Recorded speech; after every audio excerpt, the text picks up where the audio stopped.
Hey guys, playing replay baseball. It's a lot of fun. Replay baseball is a blast. Let me get my scorecard into view. Having fun with the scorecard as well.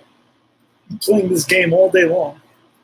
Had a couple of meetings and I was playing it, and had a couple of things to tend to, and I stopped. So I try to play 3 innings at a time. I am learning replay baseball, playing a game or two every week to get more familiar with the charts and so on and so forth. It's really a blast. I'm really enjoying it. Let me show you my scorecard. I've been messing with the scorecard, inspired by a few different things that I've seen, and I've thrown this together. Now, this game is outstanding. Let me tell you a little bit about this game. Okay, actually doing, you know, configuring the different outs and so forth, really, adds another dimension, depth to the gaming experience, because you're taking a little bit of time and you're valuing each at bat a little bit more, and so on and so forth. In this game, we're in the top of the 10th, and it's 3 apiece. The game started off when Wayne Garrett launched one into the seats for a home run in the top of the first inning. So the first batter of the game put the Mets up by a score of 1-0. And then it didn't take long for the Oakland A's to retaliate when Joe Rudy in the bottom of the first was hit by a pitch. And then it was Sal Bando who came up against the franchise, and he hit a deep drive to left field, and back went the left fielder Jones to the track, and that's gone. And that was a 2-1 ball game at that point. In the bottom of the third, the A's tacked on an additional run with 1 out. Bert Campaneris doubled down the line, and then he went to third on a ground ball to the right side. And then it was Sal Bando who lined the single to center field for the third run. So at that point, it was 3-1. We went to the fourth. Then we went to the fifth inning. And in the fifth inning, top of the fifth inning with 1 out, it was Don Hahn who doubled. And then it was followed by a double by Buddy Harrelson. And that was a 3-2 ball game. It was the franchise who came up, who struck out. And then the top of the order, Garrett grounded out to end the top of the fifth. And that at that point, the score was 3-2 A's. It was in the top of the sixth where Felix Neon, leading off, tripled, and followed by Rusty Staub with a pop-up. And then it was Cleon Jones who lined a single to left field to drive in the Mets' third run and to tie up the game. Now the game is in the top of the 10th. It remains tied at 3. At this point, Raleigh Fingers has been called in. He'll be facing Buddy Harrelson, and there'll be a pinch hitter for the franchise, Tom Seaver. It will be Ed Kranepool, who's on deck. And that's where the game stands. So the top of the 10th, 3-3. This is game 6 of the replay of the 1973 actual lineup replay. And starting in this game was the franchise versus Jim Catfish Hunter. Probably one of the top pitchers, if not the top pitchers in the American League in the early mid-70s. Catfish Hunter was definitely a guy who was highly respected by the Oakland A's during this period. And we're ready to start. It's going to be Raleigh Fingers is on the mound. He just got the call. Raleigh Fingers can face 6 batters. And be aware that I'm learning the game. I'm getting a little bit better slowly but surely. I don't put a lot of pressure on myself when I start. I just realized there was a hit and run chart the other day. So somebody contacted me and said, "Hey, bud, why don't you check the hit and run chart?" And I was like, "Hit and run chart? Oh, yeah, here it is. Okay." So now I know where the hit and run chart is. But otherwise, I think I know pretty well, the basics of the game. I may make a mistake here and there, but still all in fun, and I'm still having a blast. So it's Buddy Harrelson against Raleigh Fingers. Buddy Harrelson is a switch hitter. He'll be batting from the left side. We are in Oakland, and let's get going here. So we're going to roll. I got a nice wide view with the camera, so I can get the scorecard in. I can get the cards in. So I push the camera a little bit farther back, and that's going to allow us a 2. And that puts us in column 2 with a 1 being a 31 off Buddy Harrelson's card, and then the 5 in column 2 is going to be a 1. So it's going to be a total of 32 in column 2, and that is a ground ball comebacker to Fingers. He feels his position and throws out Harrelson for the first out. 1-3. Next is going to be the pinch hitter, Eddie Kranepool. Here's the pitch from Raleigh Fingers. Raleigh Fingers had a 192 ERA with 7-8 record. It's going to be a 3, and then a 3 is a 5 on Kranepool's card, and then a 5 is going to be a 3. So that's going to be an 8 total. An 8. It's 5 off Kranepool and 3 off of Fingers, and that's a total of an 8 on column 3, and that's going to be line base hit center field. And the Mets have a base runner, single by the pinch hitter Ed Kranepool. Kranepool is not a very fast runner. I would like to pinch run for Ed Kranepool in the situation. Now the pitchers are in blue, and the batters are in red.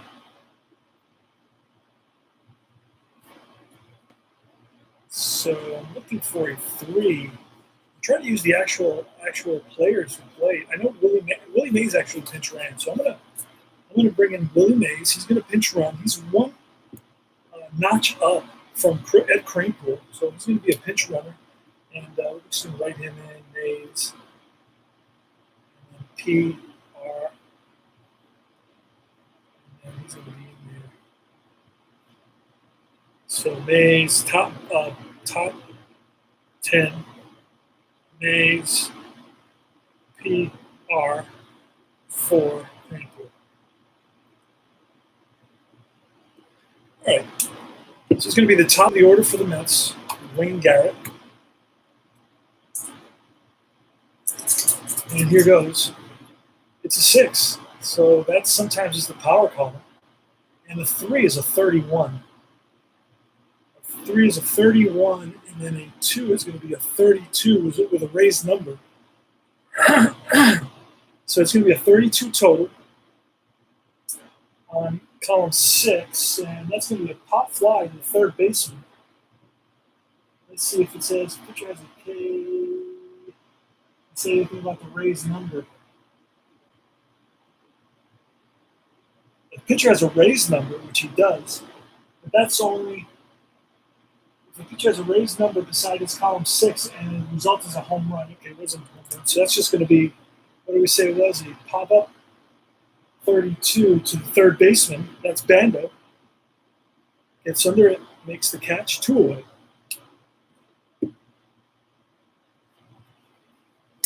So it's 3-3 in the top of the 10th inning with Willie Mays, the Say Hey Kid, in his last year, right before retirement. Pinch running for Ed Kranepool, who singled. And there's 2 outs, and it's Felix Miam. That's a 2. And a 3 is a 50. And then a 2-4 is a 51 on column 2. And that's going to tell me ground ball comebacker to Fingers. And he throws him out, and that retires the side. So it's no runs, 1 hit. We go to the bottom of the 10th. And we pulled a double switch, and it was Mangual who came in to play center field. So Mangual's in there in center field. Got to write him in. I like this is the Replay Baseball scorecard, and I like it because it gives you a little field at the bottom, and you can make notes. Mangual's a 3-3-11. The second 3 is a parentheses 3, which is his arm rating. And the Mets are going to bring in to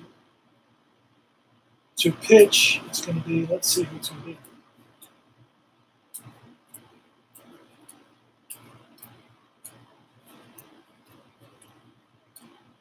George Stone, I think I've seen him. Ray Sadecki. Let's see if we got a lefty coming up. No lefties coming up. Martinez, Ken Boswell, Nolan Ryan. I brought Nolan Ryan. This is like an alt version of the World Series because I wanted to do a, let's say, Nolan Ryan hadn't been traded, that sort of thing. So that's what I created. And he's on the team. He's had 2 starts so far. He's won 1 and lost 1. Tug McGraw. You know what? We're going to just make our life simple. Just bring Tug McGraw, but he's also a lefty. You know what? Let me take a quick peek at the 73 scorecard. I want to make this as realistic as possible. So I'm going to look at the 73 scorecard. Here it is. I want to see who the Mets were using.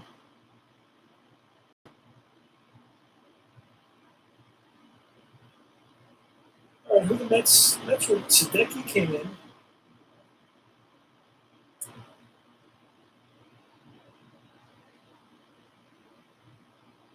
Sadecki, Stone and Sadecki. They both pitched in this series. Harry Parker pitched already. So let's check out Stone and Sadecki. Let's try to.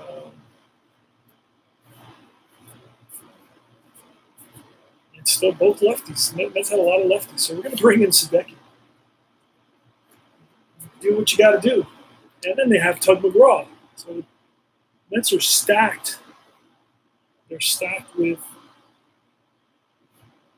All right. Oh, no, I had Parker. I already brought in Parker.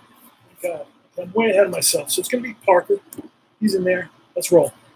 I did this before. I just came back, and I had done all this before. So he's going to face Mangual. It's Harry Parker, who was 8-4 with a 3.35 ERA. Playing replay baseball. Really a lot of fun. It's a three column, and then the white is going to be the batter is a 42, and then the blue is on the three column is a 1, so it's going to be a 43 total. 43 on column 3 is going to be a line drive against a right-handed pitcher. Line drive, leaping catch by the shortstop. So that is Buddy Harrelson, who times that ball that was hit right on the screws, but times it perfectly and for the out. All right, top of the order now. It's Bird Campaneris. Campaneris today sacrificed, and he's 1 for 3 with a double and a run scored. All right, here goes. Bird Campaneris. It's a 1 and a 4. That's going to be a 35. It's going to be a 36 total. 136 says ground ball third base, and backhanded by Garrett. Long throw to first, in time. Oh, it just gets Campaneris by half a step. He can fly down that line. Did have 34 stolen bases in 1973. And I was looking at that. I thought it was interesting the other day. I was looking at stolen bases and how guys went from stealing 130 bases to stealing 80 bases. How could you? I could say, okay, every pitcher in baseball is now throwing over 100 times, keeping you close. But then you go to 120 again the next year. And then you go to, I don't know. It was just weird that, like, I've seen guys steal 53 bases, and then they never steal more than 20 after that. I mean, what happened? Did you lose your speed? Did you not? Did you forget how to? Or did everybody suddenly realize, oh, wow, this guy's really good at stealing bases? But I mean, wouldn't they figure that out once you hit 30 in the season and it's only 2 months into the season? Wouldn't they say, well, we're going to have to throw over there to keep this guy close? I don't know. It's just kind of weird. I know that if I'm fast and I know how to steal a base and I can get a good jump, man, I'm always going to be doing that. Like a guy like Brett Gardner, who's like the fastest guy in the world, for a couple of years there, he had 30, 40 stolen bases, and all of a sudden he couldn't steal 10 bases. It was only like the next year. I don't know.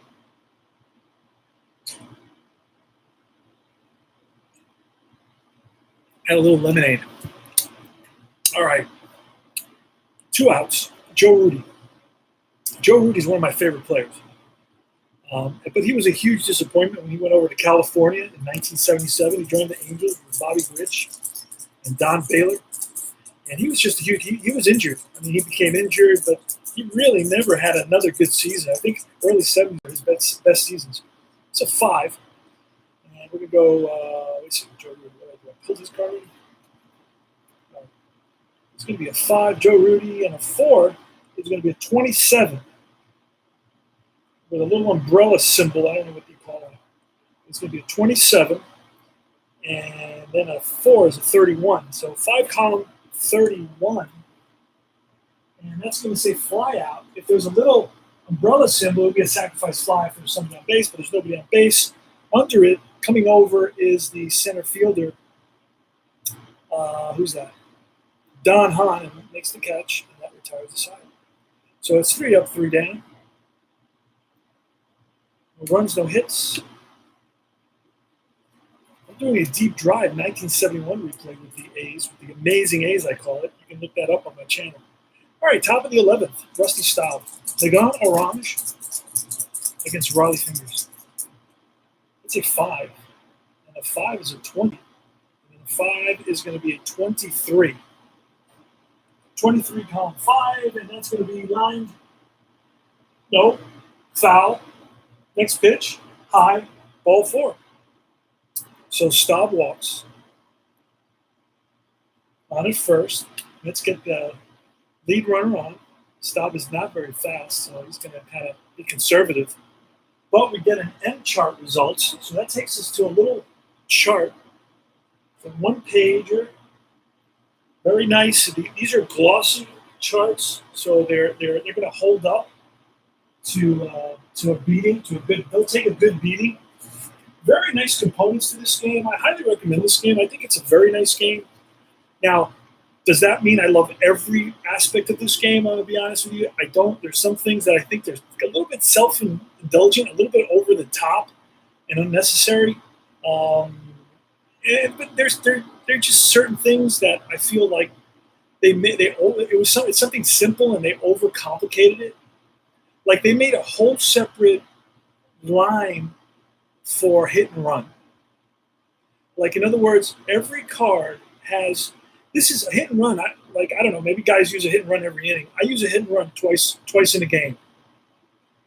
For that twice in a game event, they actually created a whole line here at the bottom of each card that tells you what that guy does if you call a hit and run. There's a pitcher has a hit and run, and the batter has a hit and run. That to me is mind-boggling. Why? Why just not use the regular matrix that's there already? I don't know. You can make a good argument. I mean, I respect the designer said, oh, no, blah, blah, blah. I'm sure you had your reasons, but I think it's a little self-indulgent. It's a little over the top. It's like, hey, it's a hit and run. You do it. Maybe a number would have made more sense. Just one number on the corner is hit and run number. But I don't think that's necessary. I think that guys that are contact guys are going to get an advantage in hit and run. What's the purpose of a hit and run, right? Purpose of a hit and run is to prevent the double play. That's all. It's not to get it. It's not to get squeeze a hit through the infield, sneak a hit through the infield. If that happens, great. But the real purpose of it is to not, get the guy forced out at second base. You get him moving, so on a ground out. If a guy's a ground out or fly ball guy, the runner's probably going to go back on a ground out. He's going to make it to second. That's how simple hit and run is. On a line drive, it's an automatic double play. On a strikeout, it's not a good thing for the runner. And you can handle it in a much easier way. And I think that they have a very good system, but I think they wanted to make it an advanced system. Sometimes when you try to make something an advanced system, you run the risk of overly complicated something that you have in place that's beautiful. And you know what? I really truly believe that one of the things that are key overall in life is that less sometimes is more. All right, so I don't even know what we were doing anymore. It was a walk. It was an M chart result. Right? It was an M chart result. So we're going to go to the M chart. It's right here. Very cool chart. I can't see it. There it is. Okay. So we're going to roll 3 dice, and then we're going to look at the M chart. It's very cool, very easy to read, very simple chart. I like this a lot. So, and 5 is going to tell me wild pitch. Okay, that's the thing that happens the most. And guess what? This chart mostly has wild pitches. It has a balk, which hardly ever happens, once every 27 games. Has mostly wild pitches, which makes sense, and especially in the numbers that you're gonna get more often than that. So it's going to be a 5. It's a wild pitch, and you read down here: if blue die is higher than the pitcher's wild pitch rating, my blue die is a 2. The wild pitch rating on fingers is a 4, so it's not higher. So it's not going to be a wild pitch. It says if blue die is higher than the wild pitch rating, all runners advance. It is not, so there's no wild pitch. So it's just, you can say it's ball 1, right? All right, so it's Cleon Jones. Now, Rusty Staub is at first, Cleon Jones, and I cannot pinch run anymore because I've already pinch run twice. I'm out of pinch runners. Out of pinch runners. I used Boswell to pinch run once, and I've used Mays to pinch run. So I'm not going to use any more players to pinch run. It's going to be Staub, and I'm going to use my hit and run here. This is something that takes a little bit of time. Hit and run, I believe, is the A. The B is the endurance when he is fatigued. He can still go one batter before he becomes fatigued. So I believe the B is for fatigue, and the A line is for hit and run. That's what I believe the way this works. Hopefully I'm not wrong. But we're going to try to hit and run, stay out of that. Cleon Jones. All right, it's a 3-column. 3-column with it, and we're going to look down here, right? 3-column, and it's a 1. I guess we forget about all that because it's going to be a 1 there, and a 3-column here is a 3, so that's going to be a 4 altogether, right? A 4 altogether on the hit and run chart. Hit and run chart is right here. So a 4 is going to be a ground out to first base, and runner advances. Perfect. That's a successful hit and run for me. Tremendous. That's what I wanted.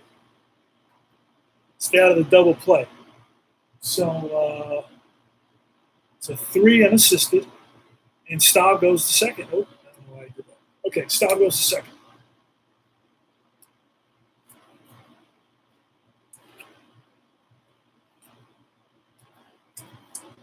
All right, John Milner. John Milner bats from the left side, and that's going to be, he's gone 6. Riley Finger's gone 6. So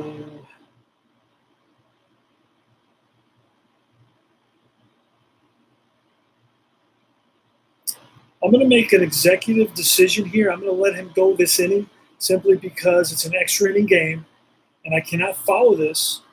But I will follow. I will, and plus there's a little 9 there, and I know that means something, and they taught it to me, and I can't remember what it was.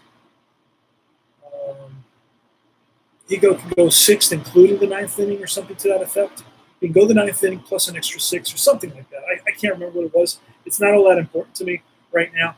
I'm going to allow him to pitch, but I will use his B line, his B column. Okay, so it's going to be John Milner, and we could actually face Hodges and walk Milner. That's what I'm going to do. I'll intentionally walk Milner, who's a lefty. So we're going to intentionally walk Milner to put basically to give us a double play opportunity, and then that's going to bring up Ron Hodges, who's also a lefty, but he's nowhere as dangerous as John Milner. Actually, you know what? I'm just looking at their batting averages, and I'm going to let Milner back. I don't like the potential walk. So I just got a little bit more information. I maybe wrote a little bit too soon, so let's adjust that. Let's be fair to the A's. I want the Mets to win, but I'm going to be fair. All right, John Milner's up. Here's the pitch. Raleigh Fingers to John Milner. It's a 3 column. 3 column 6, which is a 47. And then we're going to go down here, which is going to be a 1. So it's going to be a 48. Column 3 of 48 is a line drive. And against a lady, that's single to right. Runners advance 2 bases. So that is going to score. 1 or 2 speed on first, stops at second.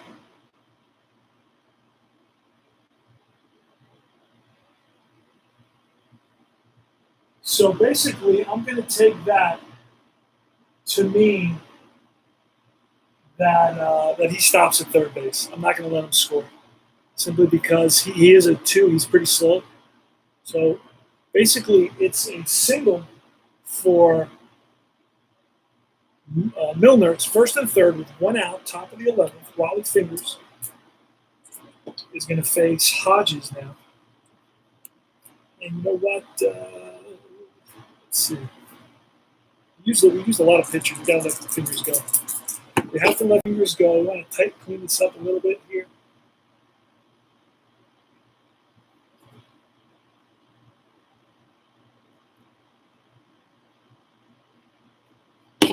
All right, here goes. Because it looks like a double if I leave it that way. I do the lines now because the boxes are kind of small and it gives me more space to write other things. All right.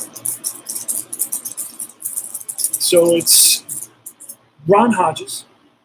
Ron Hodges came in over here.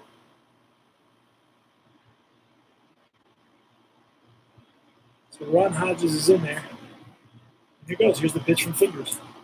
It's a 5 this time. A 5 and a 6 is a 3. And then the 5 column is going to be a 3. That's going to be a 6. And on the 5, I believe that's going to be a walk. It says, base on balls, runner on first only, and bases full, count as 2 balls.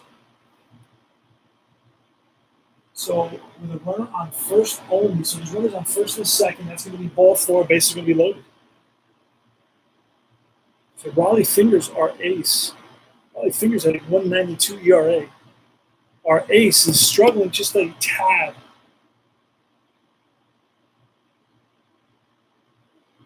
There we go. Now we got it. So it was a walk, a ground out, on a hit and run, and then a single. Stop to third. Infield is in, by the way. Infield is in. And then it's a base on balls. So that's the bases are loaded. Bases are loaded for Don Hahn. Can't believe the Mets had a guy. The Mets gave away Amos Otis. Mets gave away Amos Otis for Don Hahn. Well, it wasn't for Don Hahn, but Don Hahn took up center field. That's ridiculous. Amos Otis was a star. Anyway, I got to do an alternative scenario with Amos Otis playing center field. Those are 3 of the stupid. Well, 2. I named 2 stupid trades. Nolan Ryan for Fregosi trade, the Amos Otis for I don't know who trade, and finally the Seaver Midnight Massacre trade. That was a nightmare. Should never, ever, ever traded Tom Seaver the franchise. It goes to show you how stupid people are. Don Hahn, Wally Fingers. Here's the pitch, base loaded, infield in for the A's. Everybody's on the grass. Going home with it. It's a 5. A 2 is a 27, a little umbrella symbol.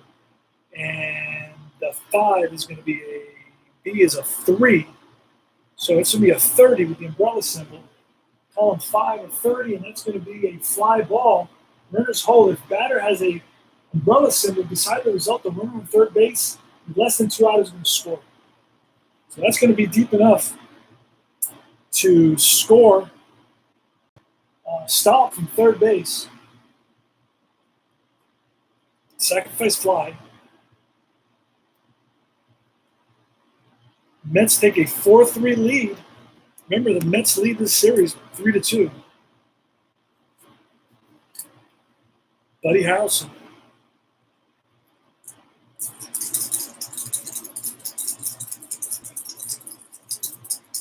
First and second. Here goes. That's a 6. And a 6 and a 4 is a 31. 31 and a 5 is a 36. 636, and that's a short fly ball right field. Racing in is Jackson and makes the catch. And that retires the side. But not before the Mets take a 4-3 lead here in the top of the 11th inning. On one hit, a walk, 2 walks, a hit, and a sacrifice fly. And we go to the bottom of the 11th. It's going to be Bando, Jackson, and Tennis. So if you're the A's, these are the muscle guys, the fence busters you want to bring up in this situation. And we're going to get Mets are going to bring in new pitcher time. Mets are going to bring in, you got to believe, Tug McGraw.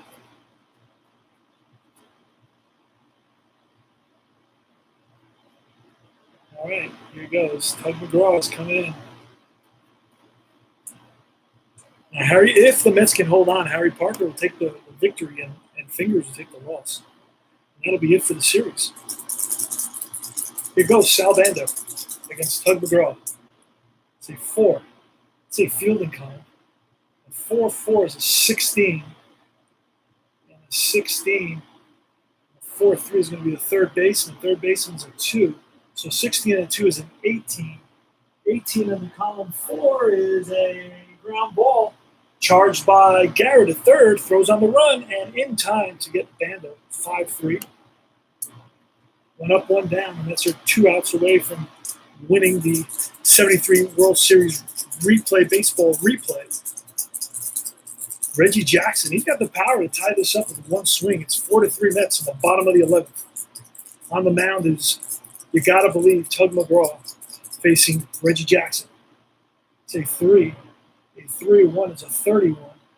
And then a 3-2 is a 32. 332. And that is line. And coming in is the right fielder. Who's that out there? Staub, and makes a fine running catch. Got a good jump to be able to get to that ball. It was hit hard, but hung up there just long enough for Rusty Staub to make a shoestring type of catch. I didn't think he could bend over that far. Team tennis. Bottom of the 11, 2 outs. Mets up 4-3. This is the elimination game for the A's. They have to come back. There's no way around it. Here's the pitch. That's a 1. 1 and a 5 is a 1, and a 1 and a 3 is strike 3, and the ball game is over, and the Mets have won the 1973 World Series replay. Holy smokes. And they are charging the mound, and they are celebrating.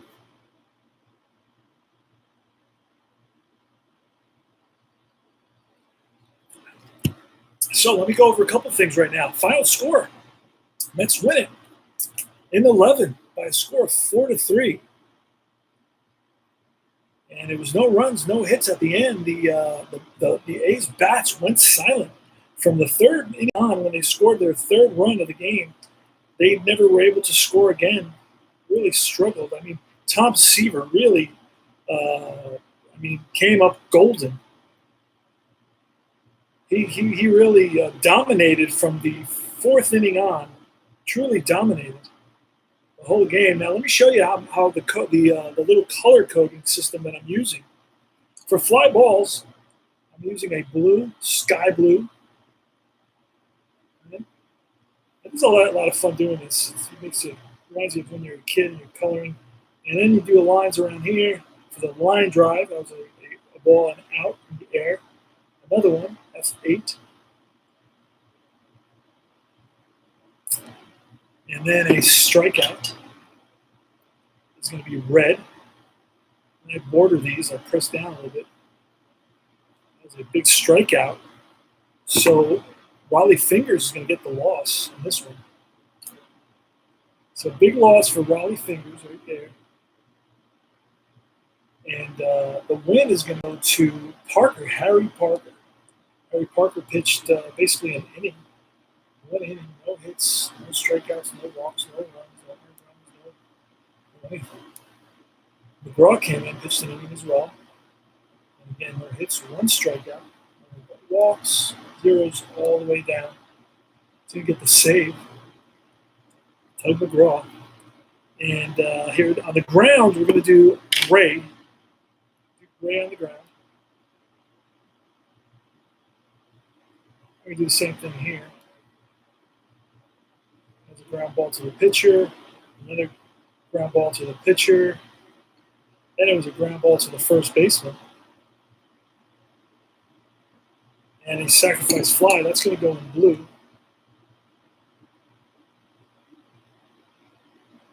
And a fly ball to right, that'll be in blue as well.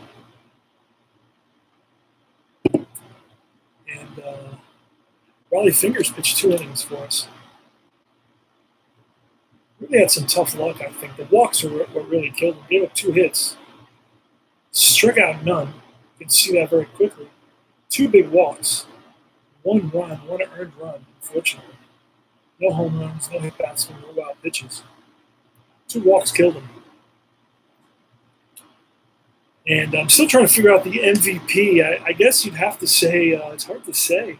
I mean, Tom Seaver would be the MVP because he really pitched a gem of a game from the 3rd inning on. Once they scored their 3rd run, he shut them down totally. He gave up 2 hits, 3 hits, 4 hits, 5 singles after that. And so that's about it on these. Big run there. So I'm going to put circle around a run. That's what I'm trying to figure out what to do with the runs. Maybe I do a circle on the runs, and on the hits and walks I do like green to say, hey, these are the times that they were able to get on base.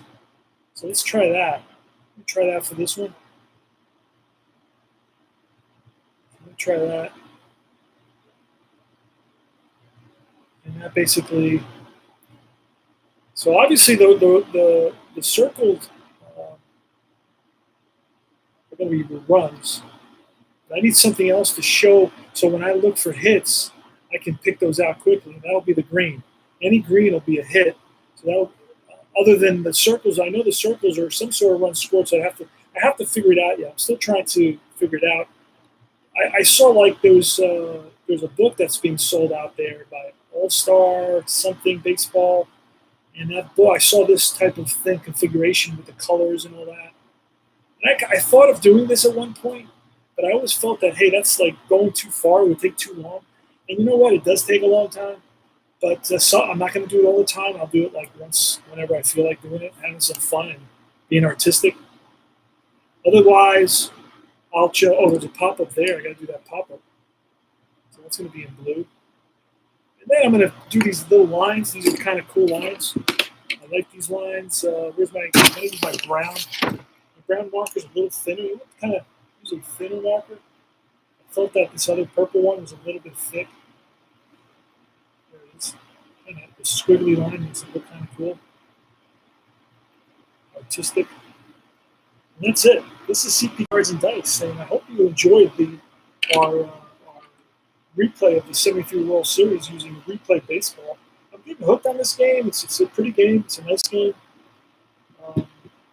It's like I said, the more you learn it, the more you kind of like it. And I like the fact that it has the matrices and the interaction between the pitcher and the batter. I think that's very important. You need to have that nowadays. I think these are the modern games are designed this way. They realize you got to have the pitcher. Everything goes through the pitcher. So anyway, at 6 o'clock, I got to go because there's a game. The Met game versus Game 4, I think, of the 2015 World Series is on. I want to watch that on MLB Network. So I'm going to check that out. And this is CP Cards and Dice saying thanks for stopping by, checking us out. I will play some more games tonight for sure. I have a feeling it's going to be Deep Drive. And then I'm start planning out what I can do. I'm thinking of playing 2014, ordering the 2014. I want to get a season from them that I don't have in another maker, but I'm not sure how I'm going to do that exactly. But I definitely need all the players. I'm a guy who needs all the players. And the basic set doesn't come with all the players. There's an extended set, and then there's some extra players also online. So that's a lot of things to do, so I got to plan this out. But I want to play 2014, because 2014 was really a pitcher's year in baseball. And everything went downhill after 2014. And that's it. CP Cards and Dice. Thanks for stopping by, and I will check you guys out later, and I will be streaming again later. Take care, man.